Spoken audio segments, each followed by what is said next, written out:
chapter. Glory to you, Lord. This again is at a time when Jesus has been preaching and teaching and doing miracles, and he has had a vast following. But at this time in the story, it is really just with his closest followers that he is speaking at this time. Then Jesus told them a parable about their need to pray always and not to lose heart. He said, in a certain city there was a judge who neither feared God nor had respect for people. In that city there was a widow who kept coming to him and saying, "Grant me justice against my opponent." For a while he refused, but later he said to himself, "Though I have no fear of God and no respect for anyone, yet because this widow keeps bothering me, I will grant her justice, so that she may not wear me out by continually coming." And the Lord said, "Listen to what the unjust judge says. And will not God grant justice to his chosen ones who cry to him night and day? Will he delay long in helping them? I tell you, he will quickly grant justice to them. And yet when the Son of Man comes, will he find faith on earth?" The gospel of the Lord.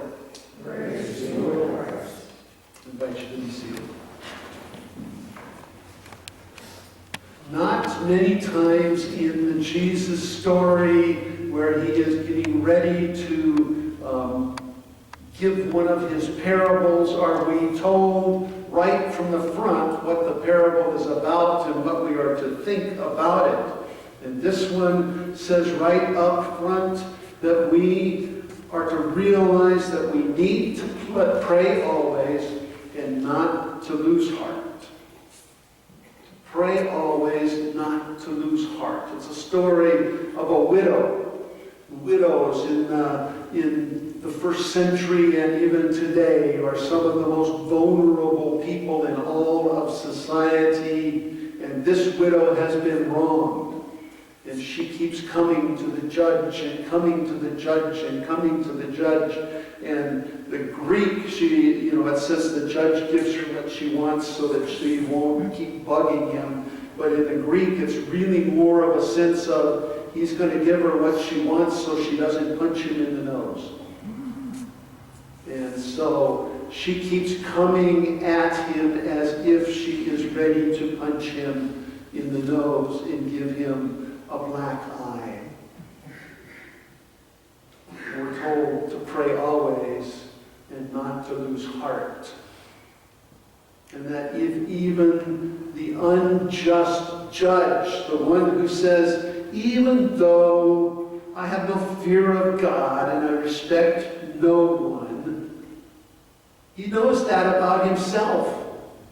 He is self-aware enough to know that he's a jerk.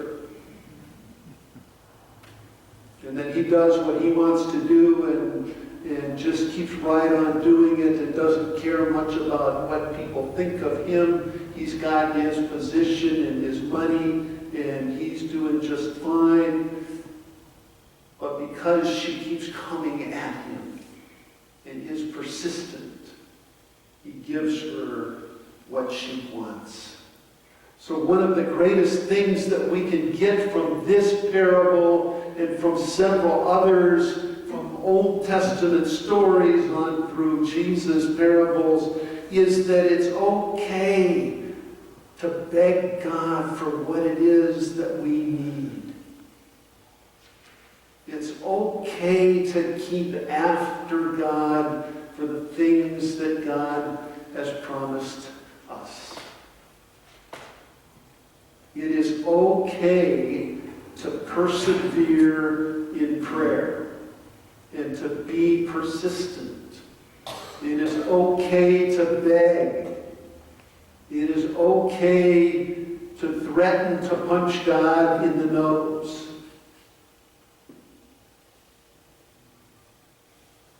So when we have that permission, what is it that we pray for?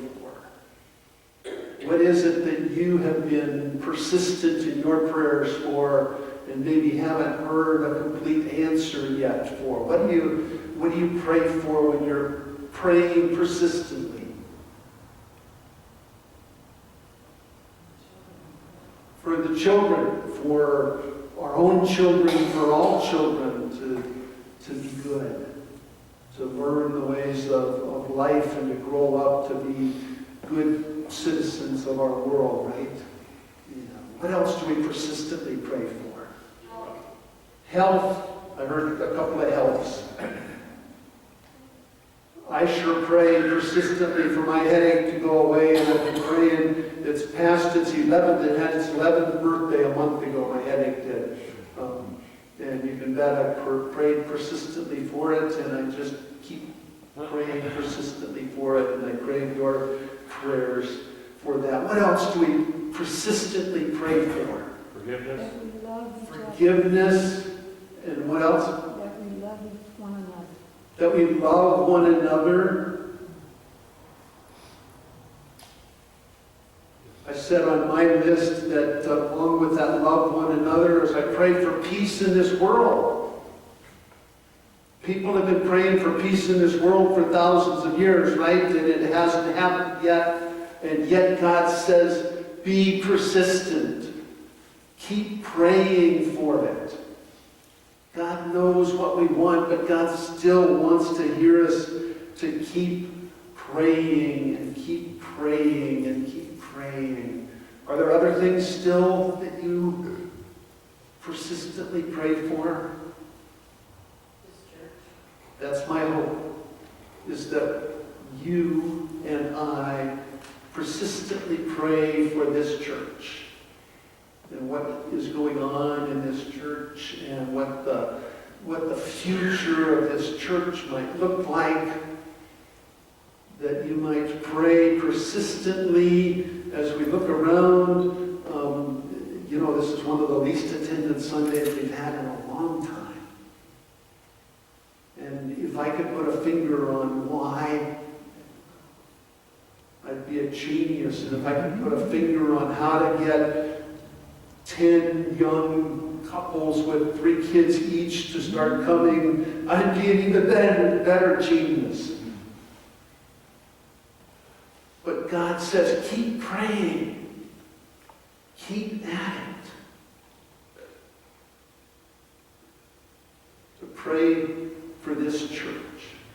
And this is where, in this sermon time, I want to step out of the box of the sermon and into kind of an open box of what is going on here at Lutheran Church of the Master. We put some things in the newsletters, we've talked a little bit about some of the things that are going on, but I want to take some time to bring you up to date on several things and to hear your questions and to see if I have any answers for those questions, or if maybe some others have some questions. And the questions or the topics of what's going on here at Lutheran Church of the Master. First and foremost, like I just said, look around. Look around. Not many people and not many young people. And of course, the not many people is getting us to the point where there's not much money. Jesus talked a lot about money, so I'm not going to be ashamed to talk about money this morning. And, one of our biggest challenges with money right now is that New Hope Fellowship is not renting out Hughes Hall anymore. We were getting $2,500 a month for Hughes Hall and the office area at the end of Magnuson Hall, and that was keeping us in the black. That was keeping us afloat, and we haven't had that for several months. And as a result of that, we're at the end of September, $8,512 to the bad. We've spent $8,500 more than we've brought in this year. that's not a condemnation on us, because we have been giving at a phenomenal rate. We are good givers.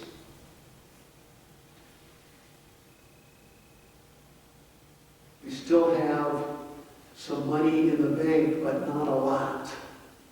We cannot continue this $8,500 shortfall for very long. We have $12,388 in the bank, plus the $25,000 that our Saviors gave us. But at this rate, you can see what I just put it in front of you. You can see that there's not a lot of time left at this pace. But there is good news when it comes to our finances. There's good news because we have a couple of opportunities coming up that aren't giving related, that are going to boost our income. But in the meantime, we need to, as a group, I know we've done this before and you've heard it all before, if we can step up our giving in any way for the next 5 or 6 months, it would sure help us. We always finish the year strong, so I'm certain we won't finish the year at quite this level of debt. But if you can step your giving up for a while, it would be greatly appreciated. Now, one of the things that you've seen in the newsletter that is coming is a cell tower. And it's going to look like a eucalyptus tree. I've been looking and looking and looking for a cell tower that looks like a eucalyptus tree. I went on Google and I said eucalyptus tree cell tower.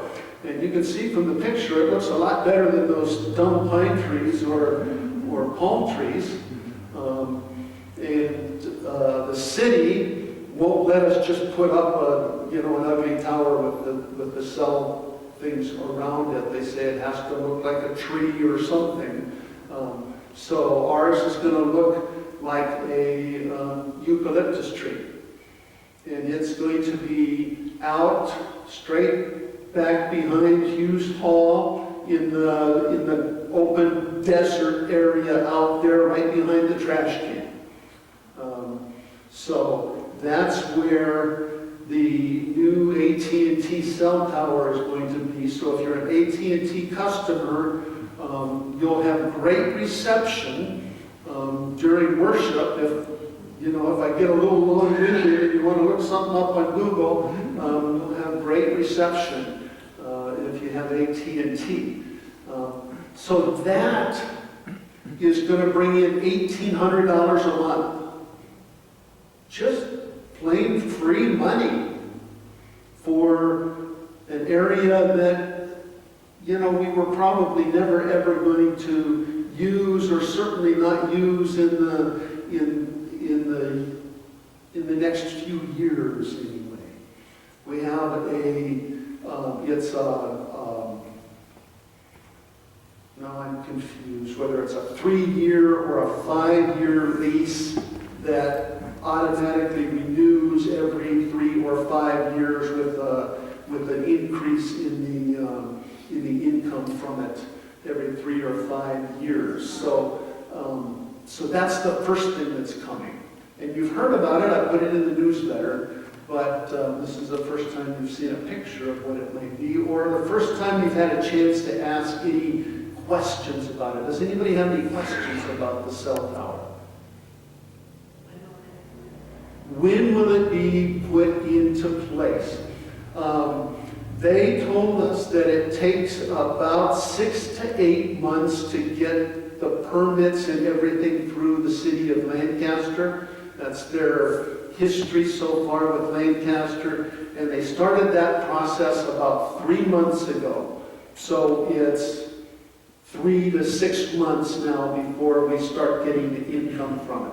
Once they start construction, once they put some of their paint down on the ground, where they're going to build their walls and things, then they start paying us. So 3 to 6 months before they start paying. Any other questions about the cell tower? Yes. Oh, they'll build a wall around all of their equipment, and we just found out that one of the things the city is making them do is put some landscaping around it, so it'll look nicer than just a block wall out there. And they cover all the scientific, like power usage and all of that? They cover all of the power usage, they cover all of the expenses for getting the power from wherever it is to there. So they cover all of those expenses. So the net, there's no expenses for us. The net to us will be $1,800 a month. Any other?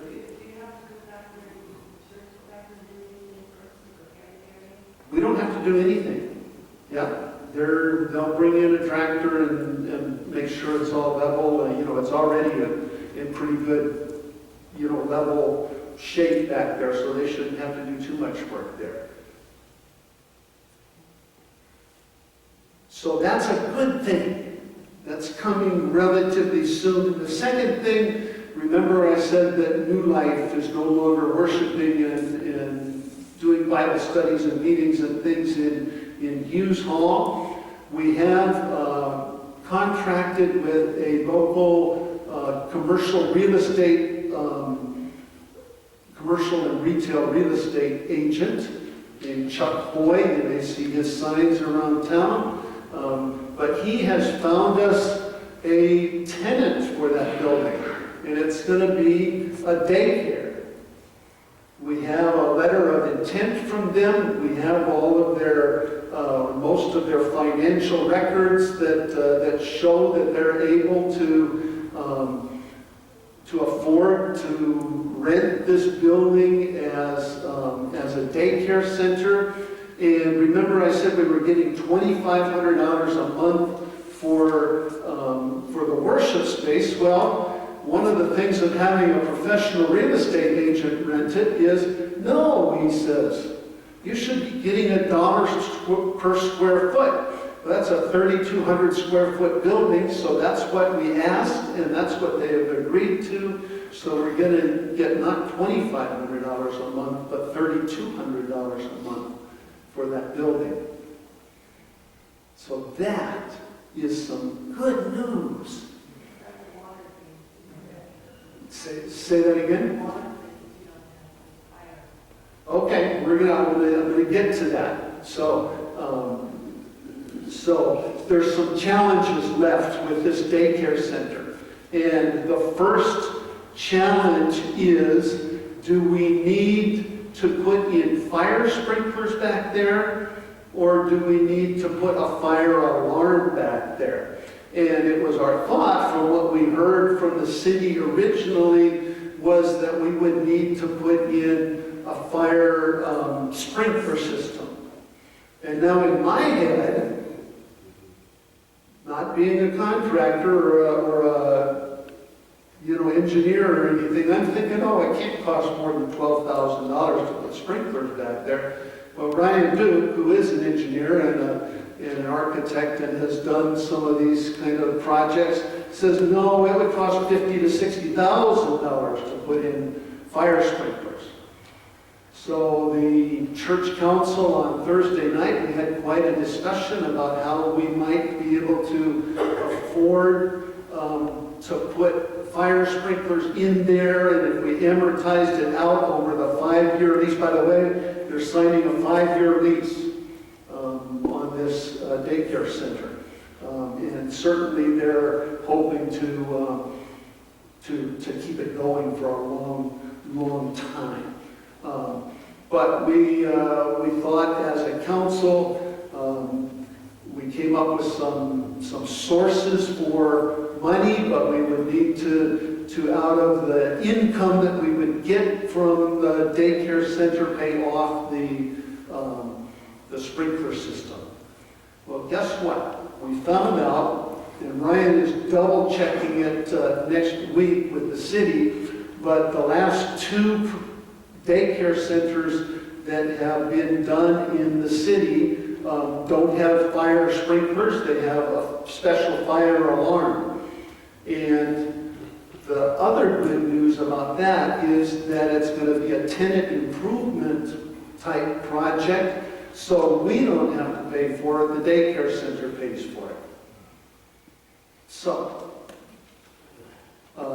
that is something that, now, if it says that we're worried about the fire alarm and we do need sprinklers, that's going to be a different story with this daycare center. They don't, we'll need to help them pay for that if that comes to be. But it sounds like that the fire alarm is going to be the thing. And one of the reasons that it could be a fire alarm and not sprinklers is they're not going to have infants.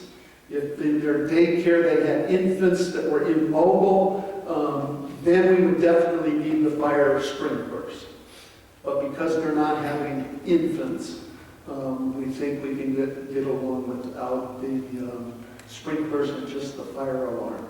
And then the other things are we still need to do a little bit of the credit check. We still need to do a background check on them.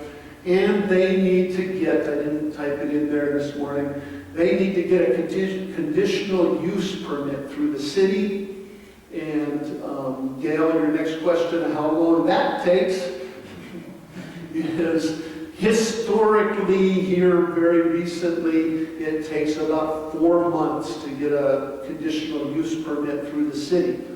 They're going to submit that within the next 2 weeks. So we're looking at 4 to 5 months before we can actually start seeing kids here and start realizing that income from the daycare center. So that's what I have to say about the daycare center. What questions do you have?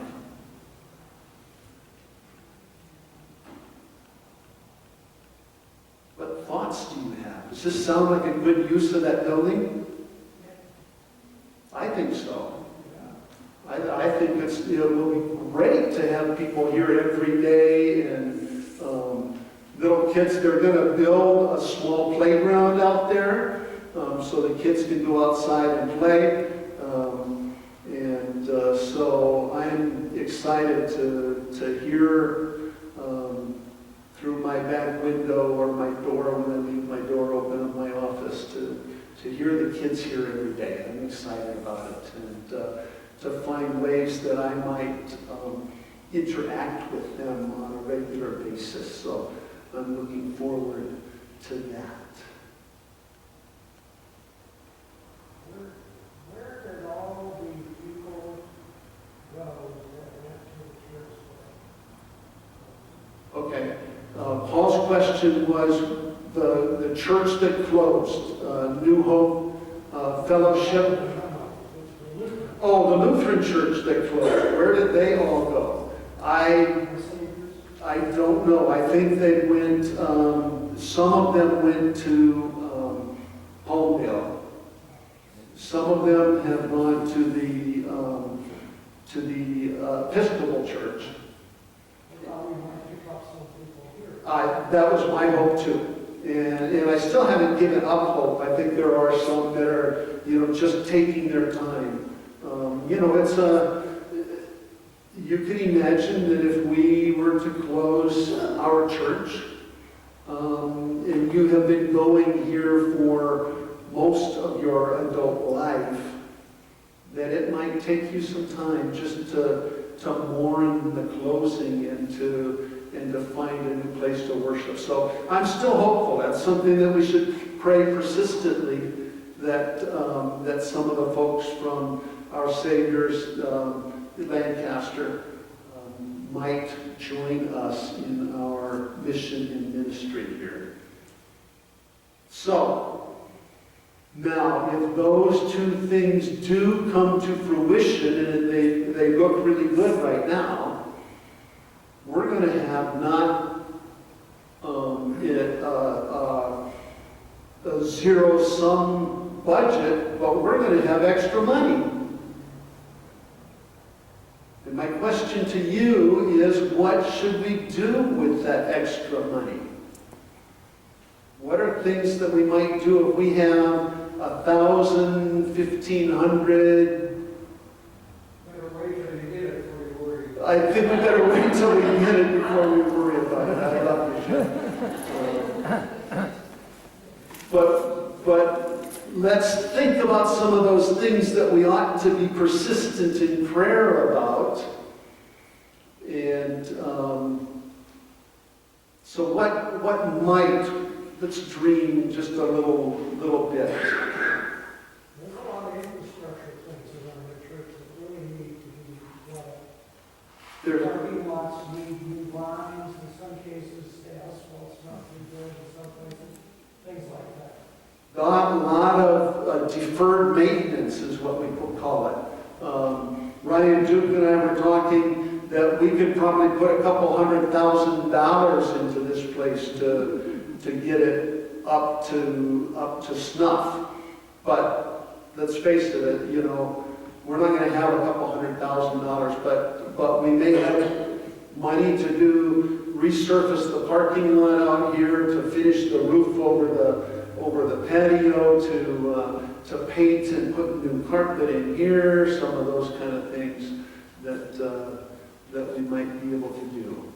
Sometimes what we look like from the street can make a difference on where the people should. Sometimes what we curb appeal, you know, let's call it what it is. You know, what we look like from the street makes a difference. So if we were to paint, you know, restucco the places that need restuccoing and paint and do better at our landscaping and some of those kind of things, you know, it might make a difference to who might walk through our doors. But one thing that I am going to be very persistent about is that not all of that money go to those kind of things. Paul, when he was speaking to Timothy in the letter that Kathy read, Paul says to his protege Timothy, I solemnly urge you to proclaim the message. Be persistent whether the time is favorable or unfavorable. So in all that we do, whether all of these things come to fruition or not, let's not forget who we are and whose we are. And let's not forget that we are a part of this community. We've been here for 70 years, 65 or 70 years. We've been a part of this community. Let's not forget that this community can rely on us. Let's jump back to Luke. And will not God grant justice to his chosen ones who cry to him day and night? One of the things that we've done in the Living the Resurrection process is look at the demographics of our neighborhoods that are within 3 miles of our church. And there's a great site where we can go on and look at information from these schools. And one of the lines that we can get from this information of the schools is what percentage of the children qualify for free meals. And to qualify for free meals, you have to have a pretty low income. And some of the schools within 3 miles of here have a 90% population of their school